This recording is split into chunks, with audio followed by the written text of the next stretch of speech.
They thought I couldn't understand, and they plotted to harm me right in front of me. My husband and his mother sat across from me at Thanksgiving dinner, speaking Korean like I wasn't there, like I was just the American wife who cooked the turkey and smiled at the right moments. They had no idea I understood every single word. I grew up in Koreatown, Los Angeles. My neighbors were Korean. My babysitter was Korean. By the time I was 12, I spoke it better than some native speakers. But when I married Mason 3 years ago, I never mentioned it. Not because I was hiding something. It just never came up. Until that Thanksgiving dinner.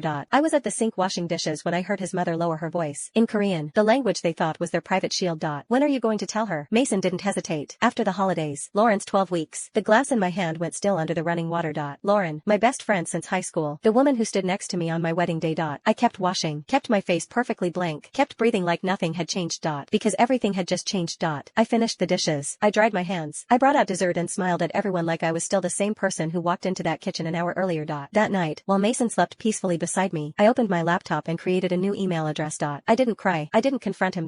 I started planning. For the next 6 weeks, I became the best version of the wife he thought he had. I cooked Mason's favorite meals. I asked about his projects. I listened when he talked about work, nodding at the right moments. I kissed him goodbye every morning like I always did. I invited Lauren to brunch. I helped her scroll through maternity clothes. I threw her a small baby shower in my living room with soft blue decorations and a 3-tier cake she had specifically asked for in a voice message. You're honestly the best friend I have, she had said in that message. I don't know what I'd do without you. I saved that recording, not because I planned to use it, but because sometimes I needed to hear it again to remember exactly who she had been sitting across from all those weeks. Every text between them went into a folder. Every receipt I found. Every time he claimed he was working late while his car was parked outside her building. I hired a private investigator. Her name was Nicole. She was calm, efficient, and didn't ask questions that didn't need answers. 2 weeks later, she met me at a coffee shop downtown and handed me a thick envelope. I opened it right there at the table. Photos with timestamps. Hotel bookings going back 8 months. His car outside Lauren's apartment at 11:18 p.m. on a Tuesday. Him leaving at 7:03 a.m. the next morning wearing the same jacket. I paid Nicole in cash.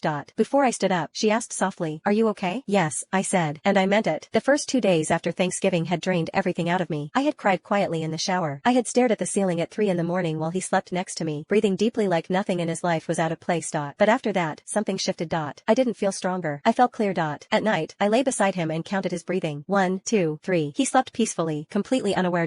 He didn't know that while he slept, I was organizing everything by date, that I had already spoken to an attorney and saved her number under a fake name in my phone, that I had opened a bank account 12 blocks away from our apartment in a branch he would never walk into because it wasn't on his usual route. I planned everything while making his breakfast, while ironing his shirts, while tying ribbons on gift bags for Lauren's baby shower. Lauren started getting careless.